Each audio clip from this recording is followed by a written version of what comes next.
All right, so get ready because today we're going to dive into some research that you sent over, and it's all about the link between income and happiness.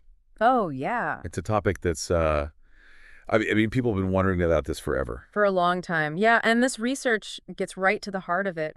We've got some big names, Killingsworth, Yeah. Kahneman, even some work they did together Wow. with Barbara Mellers. Yeah, and you know what really jumped out at me was this kind of back and forth. Yeah, Because some of this research suggests that happiness plateaus at a certain income, right. and other research is like, no, no, no, it keeps going up. Keeps increasing. It's a real tug of war. Yeah, and that's what makes this deep dive really interesting.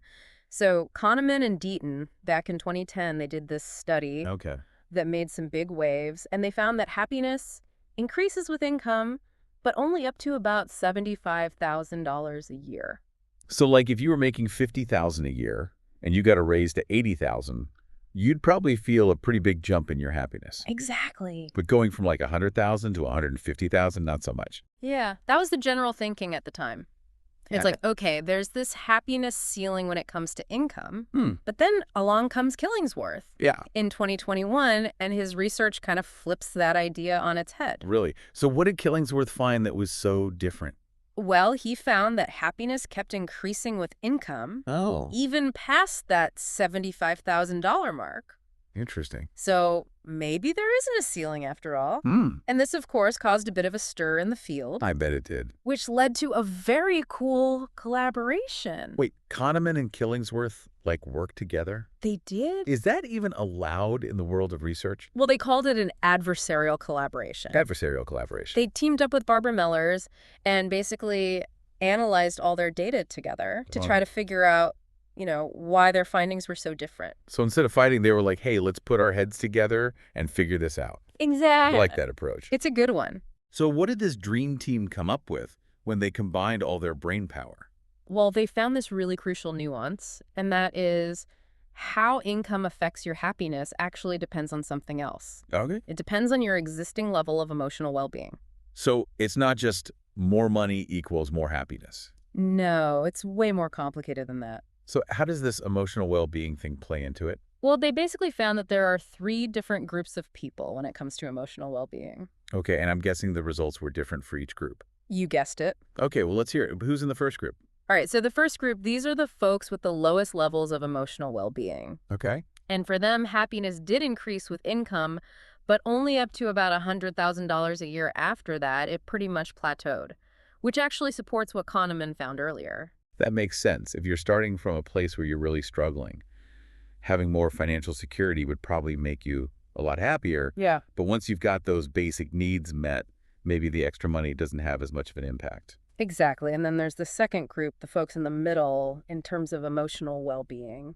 All right, so how do they fare? Well, for them, happiness just kept going up as their income increased. No plateau. Nope, more money seemed to equal more happiness pretty consistently. Now, this is where I'm really curious. What about the third group? The folks who are already pretty happy, did their happiness just stay the same no matter how much money they made?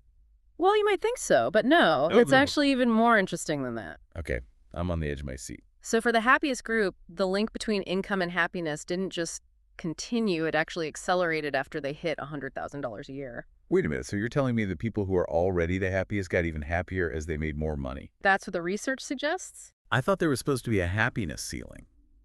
It seems like maybe not. Wow, so this is definitely way more complicated than just saying money buys happiness or money can't buy happiness. It really is, and to quote one of the researchers, Barbara Mellers, the function differs for people with different levels of emotional well-being.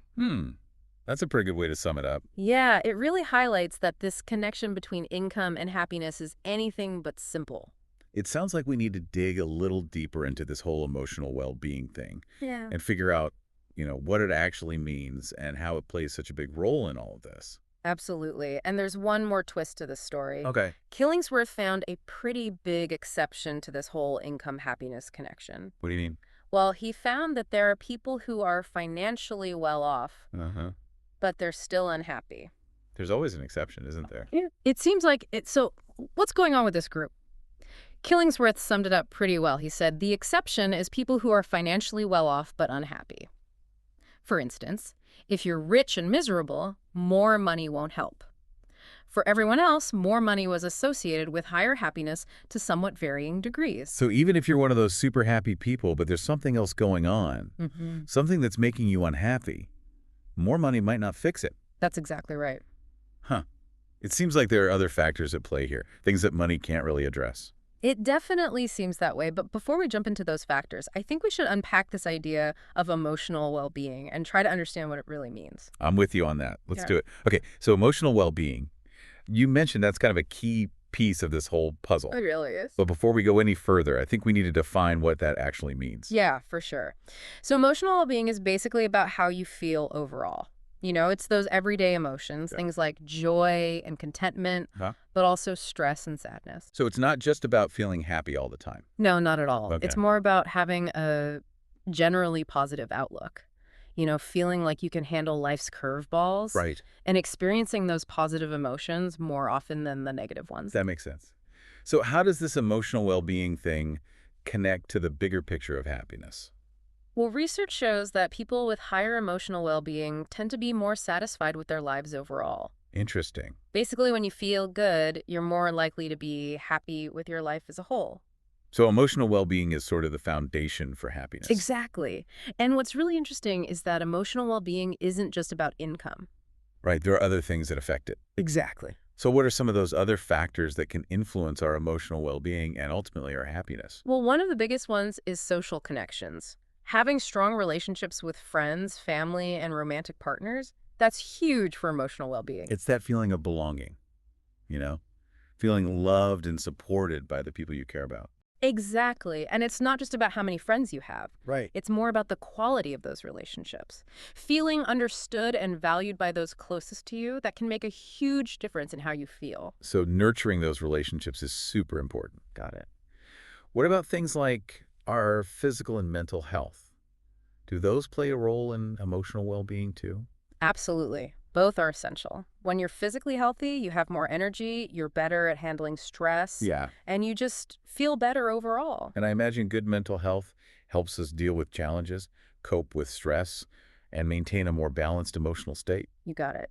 And then there's the importance of having a sense of purpose in life. Mhm. People who feel like their lives have meaning, like they're contributing to something bigger than themselves, they tend to have higher levels of emotional well-being and happiness. It's about feeling like your life has direction, Yeah. like you're making a positive impact somehow. Exactly. And that purpose can come from all sorts of things. Well, what? Your job, volunteering, creative pursuits, even just trying to be a good person and making a difference in the world. So it sounds like emotional well-being and happiness are influenced by all these different factors. It's this whole web of interconnected things, Right. and income is just one part of it. So that's a great way to put it. And remember, it's not about being happy all the time. Right. Life has its ups and downs, and that's normal. So it's not about getting rid of negative emotions altogether, but rather about building resilience and coping mechanisms so we can handle those tough times. Exactly. Yeah. And at the same time, we want to cultivate that positive outlook on life. This reminds me of something we talked about earlier. Those people who are wealthy but still unhappy. Uh-huh. If income isn't the only thing that determines happiness, what else might be going on for them? That's a great question, and I think there are a few psychological factors that might help explain this. We were talking about those folks who have all the money in the world, but they're still not happy. Yeah, it's a real head-scratcher, isn't it? It is. So what could be causing this disconnect between wealth and well-being? Well, one theory is that for some people, the pursuit of wealth becomes their whole life. Like it takes over everything? Exactly. They start prioritizing financial success above everything else. Yeah. You know, their relationships, their personal growth, even their health. It's like they're so busy climbing the ladder, they forget to look around and see what's actually important. That's a great way to put it. And sometimes they reach the top of that ladder and they're still not satisfied. So they just set their sights on an even higher ladder. Right. It becomes this endless cycle of striving for more and more. And never really taking the time to enjoy what they've already achieved. Exactly. Right. And I think that can definitely contribute to unhappiness. I can see how that would be pretty exhausting. It is. It's a lot of pressure, and it can lead to a lot of stress, anxiety, and this constant feeling of like, you're not good enough. Because there's always someone with more money than you. Right. Yeah. So even though their bank account is growing, they still feel empty inside. It's like that saying, money can't buy happiness. Exactly. Money can make life easier. It can provide security and comfort, but it can't buy you fulfillment or inner peace. Sometimes it seems like the more we focus on material possessions, the more we lose sight of what really matters. That's a good point. Things like meaningful relationships, a sense of purpose, a connection to something bigger than ourselves, those are the things that truly enrich our lives. So it's not about saying that money is bad or that rich people can't be happy. No, not at all. It's more about finding that balance. Exactly. Being mindful of the potential downsides of putting wealth above everything else. It's about recognizing that money is just a tool. Right. It can be used for good or for bad. And it's up to each of us to decide how we want to use it. Exactly. So it sounds like self-awareness is pretty important here. Definitely. Taking the time to think about your values, your goals, and what really makes you happy that can help you make choices that lead to a more fulfilling life. Both personally and financially. Exactly. So instead of chasing after some arbitrary number in your bank account, Yeah, focus on creating a life that's rich in meaning and purpose and connection. that sounds a lot more satisfying. I think so too. Well, this has been a really insightful deep dive. I've learned a lot about the complex relationship between income and happiness. Me too. It's been great chatting with you. And to all our listeners out there, we hope this conversation has given you some things to think about as you navigate your own journey toward a happy and meaningful life. And remember, true wealth isn't about how much money you have. It's about the richness of your experiences, the strength of your connections, and the depth of your purpose. Until next time, keep exploring, keep learning, and keep seeking those things that bring you joy.